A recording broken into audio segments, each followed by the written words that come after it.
Assalamualaikum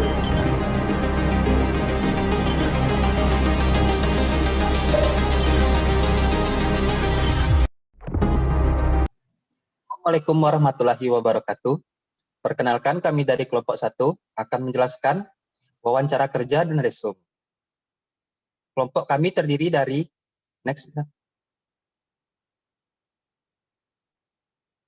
Desti Ermasari, yang kedua yaitu Sandi Muhammad Akbar, saya sendiri, yang ketiga Aziza Cinhayu, yang keempat Sefnia Merianti Tampu Bolon, dan yang terakhir yaitu Nadia Pratiwi. Langsung saja kami akan masuk ke topik yang pertama yang akan dijelaskan oleh Desti Ermasari. Pada Desti, dipersilakan.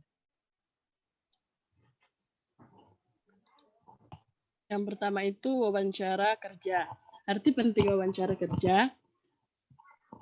Wawancara kerja itu merupakan salah satu cara yang sangat penting bagi suatu perusahaan dalam menyaring jumlah pelamar yang ada. Seorang calon pelamar mungkin saja diwawancarai lebih dari 1 kali. Hal ini sangat tergantung pada jumlah pelamar yang akan diseleksi. Sementara jumlah tenaga yang dibutuhkan sangat sedikit. Kita harus benar-benar mempersiapkan diri sehingga dapat memberikan kesan yang baik dan membuat pewawancara yakin akan kemampuan yang kita miliki. Slide selanjutnya. Selanjutnya, hal yang harus dipersiapkan sebelum wawancara. Yang pertama itu persiapkan CV, portofolio, dan dokumen lain yang dapat menonjolkan kemampuan. Membuat CV semenarik dan seinformatif mungkin akan menjadi nilai plus. Apalagi jika kita melamar untuk pekerjaan atau jurusan yang berkaitan dengan industri kreatif. Kemudian juga tidak boleh lupa untuk dipersiapkan yaitu portofolio dan dokumen penunjang lainnya seperti sertifikat. Dua hal ini yang akan menjadi bukti dan semakin menguatkan informasi yang telah ditulis di CV. Yang kedua itu gali informasi tentang posisi atau jurusan hingga perusahaan atau universitas yang kita tuju. Pengetahuan mengenai perusahaan atau universitas yang akan kita tuju menunjukkan jika seseorang yang benar-benar serius dan berminat untuk bekerja atau berkuliah di tempat yang dituju. Yang ketiga itu datang tepat waktu. Datang tepat waktu akan menunjukkan karakter disiplin dalam diri seseorang. Yang keempat, berpenampilan rapi dan bersikap sopan. Hal yang akan dilihat oleh pewawancara adalah penampilan. Penampilan adalah amunisi lain yang dapat menunjang CV dan portofolio yang sudah dipersiapkan. Penampilan seseorang akan memberikan kesan dan mempengaruhi penilaian orang lain terhadap kepribadian.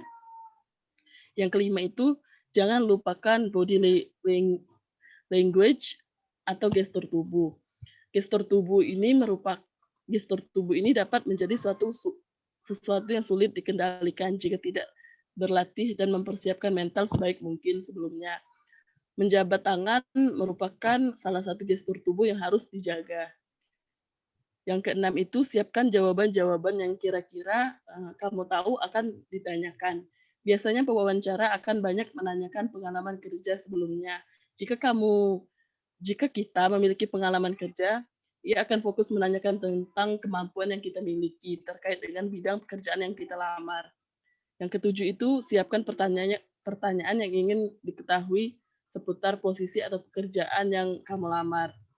Bertanya seputar pekerjaan atau lingkup kerja perusahaan kita tuju dapat menunjukkan minat dan ketertarikan lebih dalam terhadap perusahaan. Apabila diberikan kesempatan untuk bertanya, gunakanlah sebaik mungkin untuk mendapatkan informasi yang diinginkan. Dan yang terakhir itu berikan aura dan kesan positif. Memberikan kesan positif dari awal sampai akhir sangat penting karena akan mempengaruhi penilaian seseorang terhadap suatu kepribadian.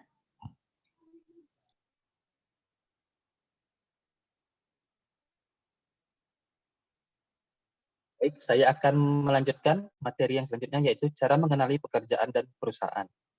Sebelum wawancara, ada baiknya calon pelamar mencari informasi sebanyak-banyaknya mengenai bidang pekerjaan yang dimaksud. Hal ini agar nantinya pada saat wawancara berlangsung, calon pelamar telah memiliki gambaran mengenai bidang pekerjaan tersebut. Informasi tersebut dapat diperoleh dari berbagai sumber, antara lain jurnal atau media publikasi yang ada di perusahaan. Dalam wawancara, diperkenankan menanyakan tentang pekerjaan dan perusahaan kepada wawancara. Pertanyaan-pertanyaannya dapat berupa seperti tugas dan jawaban pekerjaan, kebijakan perusahaan dalam hal promosi, kesempatan berkembang atau peningkatan karir. Yang selanjutnya yaitu ketersediaan program pelatihan karyawan, produk unggulan perusahaan, pesaing perusahaan, pangsa pasar, dan produk yang akan dihasilkan. Slide selanjutnya, Zah. Berikut adalah beberapa pertanyaan penting dalam wawancara. Pada proses wawancara, akan terjadi interaksi antara pewawancara dengan yang diwawancarai. Pada saat itu, tentunya akan ada beberapa pertanyaan yang akan diajukan. Antara lain, pekerjaan yang akan dilamar. Bentuk-bentuk pertanyaan yang sering disampaikan seperti, mengapa Anda menginginkan bekerja di perusahaan tersebut? Apakah pengalaman kerja Anda telah relevan dengan posisi yang Anda lamar saat ini? Mengapa Anda merasa tertarik dengan jabatan dan posisi tertentu yang Anda lamar?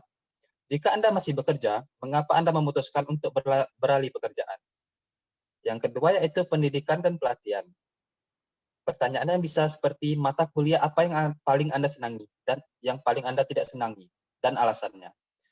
Pembahasan apa saja yang paling menarik saat Anda kuliah dahulu. Apakah pendidikan dan pelatihan yang telah Anda peroleh dapat membantu proses pengembangan karir Anda? Apakah ada keinginan untuk melanjutkan studi Anda dan sebagainya. Yang ketiga yaitu latar belakang keluarga. Misalnya, apa pekerjaan orang tua Anda? Apa pendidikan terakhir orang tua Anda? Bagaimana pandangan orang tua Anda terhadap pekerjaan yang Anda pilih? Dan sebagainya. Yang keempat yaitu penilaian pribadi. Menurut Anda, faktor-faktor apa sajakah yang mampu mengembangkan karir Anda? Faktor apa saja yang Anda rasa dapat menjadi penghambat karir Anda? Apa yang paling mengesankan, menjengkelkan, dan menyebalkan bagi diri Anda? Pengalaman yang bagaimanakah yang menurut Anda mampu menyenangkan Anda, dan sebagainya. Selanjutnya yaitu tujuan karir. Pertanyaannya dapat berupa, apa yang menjadi tujuan karir Anda? Bagaimana Anda dapat mencapai tujuan karir Anda itu? Posisi apakah kira-kira yang cocok dengan diri Anda? Dan mengapa Anda merasa cocok dengan posisi tersebut, dan sebagainya. Yang terakhir yaitu hobi dan lain-lain. Apa yang Anda lakukan pada saat senggang? Apakah Anda pernah atau sering terlibat dalam kegiatan-kegiatan sosial di masyarakat? Jelaskanlah tentang hobi Anda. Nah, jenis olahraga apa saja yang paling Anda gemari? Dan sebagainya. Sekian dari saya lanjutkan materi kepada Aziza. Baik, yang selanjutnya itu ucapan terima kasih. Apa yang perlu Anda lakukan setelah wawancara berakhir? Segera setelah wawancara usai, berikanlah ucapan terima kasih atau thank you letters kepada pewawancara meskipun Anda merasa kemungkinan Anda diterima bekerja di perusahaan tersebut itu sangat kecil. Hal ini perlu Anda lakukan untuk menunjukkan penghargaan Anda atas waktu yang telah mereka sediakan untuk wawancara. Tulislah surat ucapan terima kasih yang sederhana, singkat dan jelas, hindari menyombongkan diri atau terlalu percaya diri. Akhiri surat Anda dengan suatu harapan untuk memperoleh keputusan sesegera mungkin. Yang selanjutnya itu surat penerimaan kerja. Surat penerimaan kerja merupakan surat yang dikeluarkan oleh pihak perusahaan atau pencari tenaga kerja untuk memberitahukan pihak pelamar bahwa lamaran yang diajukan ke pihak perusahaan itu diterima. Setelah mendapat surat penerimaan kerja ini nantinya, berarti kita itu sudah memenuhi kriteria yang dicari oleh pencari tenaga kerja atau perusahaan. Selanjutnya, surat penolakan kerja.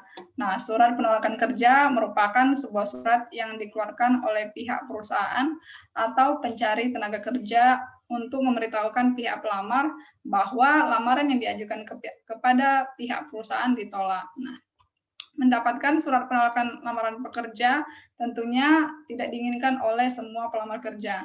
Namun bagi perusahaan surat ini menjadi hal yang biasa karena dari beberapa lowongan pekerjaan yang dibuka, biasanya jumlah pendaftarnya melebihi yang dibutuhkan.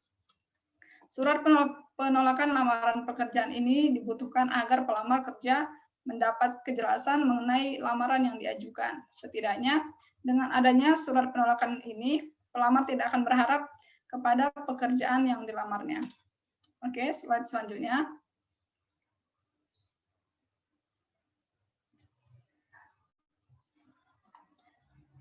Yang B, resume. Resume atau curriculum vitae atau biasa disingkat CV atau daftar riwayat hidup adalah gambaran diri seseorang yang sesungguhnya. Resume adalah hal pertama yang dilihat perusahaan dari diri seorang pelamar saat melamar sebuah pekerjaan. Nah, keberadaan CV sangatlah krusial atau penting karena lewat CV perusahaan mendapat kesan pertama mengenai kita. Nah, ibaratnya apa yang kita tulis di CV ini adalah usaha kita dalam self-branding dan memasarkan keahlian diri sehingga kita terpilih menjadi orang yang tepat dalam mengisi posisi kerja yang dibutuhkan. Memiliki CV yang efektif dan menarik akan meningkatkan kesempatan Anda dalam mendapatkan pekerjaan yang idaman. Oke, slide selanjutnya akan dijelaskan oleh teman kami. Oke, baik, selanjutnya yaitu tujuan resume. Tujuan resume itu ada dua. Yang pertama, tujuan umum. Contohnya, seperti mengisi lowongan kerja untuk posisi staf akuntan atau resepsionis.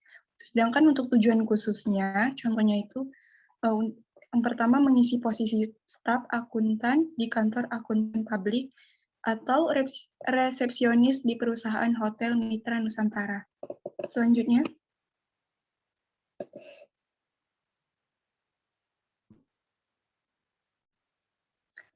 itu adalah masalah dalam membuat resume. Yang pertama, yaitu resume dibuat terlalu panjang, sehingga terkesan tidak tegas dan kemungkinan besar memasukkan data yang tidak relevan sehingga tidak akan mencapai sasaran. Yang kedua, resume yang ditulis terlalu pendek, sehingga tidak memberikan informasi atau data yang cukup bagi pembaca untuk melakukan penelaahan lebih dalam. Yang ketiga, format penulisan kurang baik. Inden tidak konsisten, kurang memperhatikan tanda baca dan sejenisnya, hingga isi resume sulit dimengerti. Yang keempat, terlalu banyak penggunaan kalimat yang bersifat kompleks. Alangkah baiknya kalau kalimat yang digunakannya bersifat sederhana atau simpel. Yang kelima, resume mengandung banyak kesalahan, ketikan, atau tulisan, yang lebih fatal lagi, kesalahan penyusunan kalimat. Yang keenam, pelamar tidak dapat menunjukkan secara tegas dalam resume tujuan pekerjaan yang dikehendaki, posisi, dan bidang pekerjaan apa yang diminati atau diinginkannya.